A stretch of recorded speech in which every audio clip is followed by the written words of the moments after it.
সত্যি কথা বলতে নিজের ভুল কেউ কখনোই বুঝতে পারে না বা বুঝলেও সেটা স্বীকার করে নিতে চায় না। কিন্তু আজকের এই গোটা প্রজেক্টটা লাস্ট অব্দি দেখে তোমরাই বিচার করে বলো তো যে আসলে এখানে ভুলটা কার, মেকআপ আর্টিস্ট নাকি ফটোগ্রাফার নাকি আজকে যে আমাকে ডেকে এখানে এনেছে তার মানে মডেলের পরের। যদিও একজন মেকআপ আর্টিস্ট কতটা এফোর্ট দিয়ে একজনকে সাজিয়ে তোলে আর তারপর এরকম পুরো ব্যাপারটা খামখেয়ালি হয়ে গেলে খারাপ লাগাটা তো থেকেই যায়। তো গাইস আমরা এখন চলে এসেছি ময়নাগুড়িতে, শহীদ গড়ে এসে এখন আমরা দাঁড়িয়ে আছি যার বাড়ি যাবো, সে এখন আমাদেরকে নিতে আসবে, আমরা জানি না কোথায় তার বাড়ি, সেই জন্যই রাস্তায় দাঁড়িয়ে ওয়েট করছি। তো এই যে আমরা চলে এসেছি সেই হচ্ছে দাদার বাড়িতে, যার বউকে সাজাবো।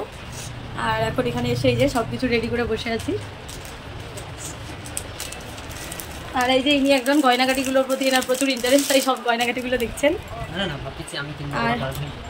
অলরেডি কোনগুলো দিব শুনতে পেলেন, গার্লফ্রেন্ডকে কোনগুলো দেওয়া হবে ওনার। তো এই যে চলে এসেছে মেয়ে। তোর নাম কি বলো?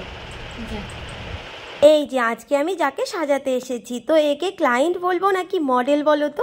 আসলে এই দিদির নাকি ইচ্ছে ছিল অনেক দিনের একটা দুর্গার লুক দেওয়া, তাই এনার বর আমাকে বলেছিল তার বউকে সাজাতে। তো আমি বললাম ঠিক আছে, আমিও কখনো দুর্গার লুকটা দেইনি কাউকে, তো চলো ফার্স্ট ট্রাই আমারও হয়ে যাবে, সাজানোই যাক। তো আমি ওই দাদাকে বলেছিলাম যে তোমার পরিচিত কি কোনো ফটোগ্রাফার আছে? তো বললো যে তার পরিচিত আছে, এই ফটোগ্রাফার নিয়ে একদম টেনশন না করতে। তো সেই জন্য আমিও আর সেই ব্যাপারটা দেখিনি।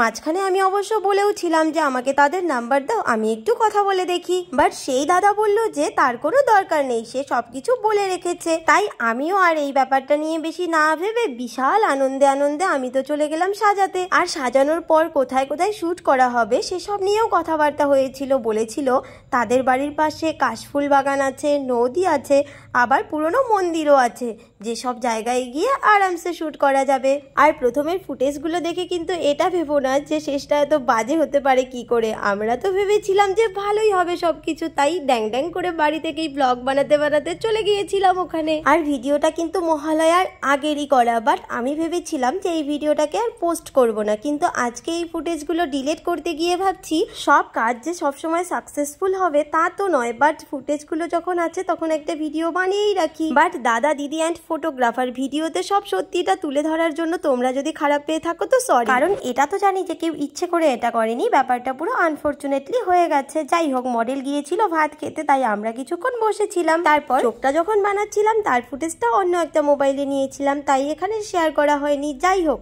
সাজানো যখন আমাদের প্রায় কমপ্লিটের দিকে তখন আমরা ওই দাদাকে ফোন করি, বললাম তাড়াতাড়ি ক্যামেরাম্যানকে পাঠিয়ে দাও, কারণ অলরেডি 4টা পার হয়ে গেল। মানে যে আমাদেরকে ডেকেছিল আজকে, মানে এই মডেল দিদির বর, তো সে কাজের জন্য একটু বাইরে গিয়েছিল হঠাৎ করে। তারপর সে ক্যামেরাম্যানকে ফোন করে বলার পর হায় রে সেই ফটোগ্রাফার, আস্তে আস্তেই সন্ধ্যা পেরিয়ে রাত হয়ে গেল। আমরা প্রায় 1.5 ঘন্টা ধরে তাদের জন্য বসেছিলাম। আর শেষে রাতের বেলা কোথায় আর নদী আর কোথায় বা কাশবন, বাড়ির পাশে একটা ছোট্ট কালী মন্দির ছিল, সেখানে এসেই কয়েকটা ফটো তুলে দিল। আমি জাস্ট বললাম যে দাদা 6-7টা ভালো করে ফটো এডিট করে দিও, তাতেই বলে 6-7টা, আমাদের সাথে তো কথা হয়েছিল 5টা ফটো তোলার। এবার আমি সেই দাদাকে আবার কল করি যে তোমার সাথে নাকি এরকম কথা হয়েছিল, সে বলে যে না, এদের মালিকের সাথে তো আমার এরকম কোনো কথা হয়নি। এবার ব্যাপারটা তো ঘেটে ঘ হয়ে গেল পুরো। কিন্তু ওই দাদার কথা ছিল যে আমরা তাদের বাড়ি দুপুর 12টার সময় না গিয়ে 2:20 কেন গেলাম।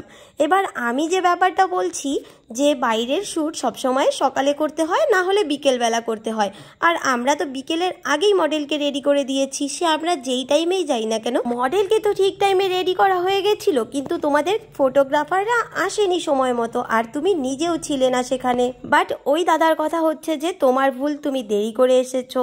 ফটোগ্রাফারদের কথা হচ্ছে যে এখানে যে এরকম কোনো শ্যুট হবে সেটা আমাদেরকে বলা হয়নি, আমাদের বলা হয়েছিল শুধু 5টা ফটো তুলে দিবে। আর ওই দাদার কথা হচ্ছে যে আমি ওদের মালিককে সবকিছুই বলেছিলাম। এবার জানি না কার কথা ঠিক আর কার কথা ভুল, বাট গোটা প্রজেক্টটাতেই লসটা কিন্তু পুরোপুরি হলো আমার। এবার তোমরাই বলো তো এখানে কার ভুল বলে তোমাদের মনে হচ্ছে। যাই হোক, আমার নিজের বানানো এই আইটা মানে ত্রিনয়নটা আমার খুব সুন্দর লেগেছে, তাই নিজের একটু প্রশংসা করে দিলাম। তোমাদের কেমন লাগলো অবশ্যই জানিও। আর এই যে এতক্ষণ লাল ব্যাকগ্রাউন্ডের মধ্যে যে শুটগুলো তোমরা দেখতে পেরে, এগুলো লাস্টে আমাদের নিজেদের প্রচেষ্টায় আমাদের মোবাইলে একটু করে ভিডিও করার চেষ্টা করলাম। জানি না ফাইনাল রেজাল্ট আমরা কতটা কি করতে পারবো। যাই হোক, চলো এবার শুনে নেওয়া যাক মডেলের কাছে আমাদের কাছে সেজে তার কেমন লাগলো।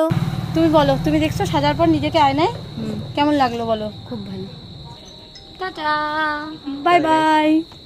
তো দেখা হচ্ছে ফাইনাল ভিডিও নিয়ে।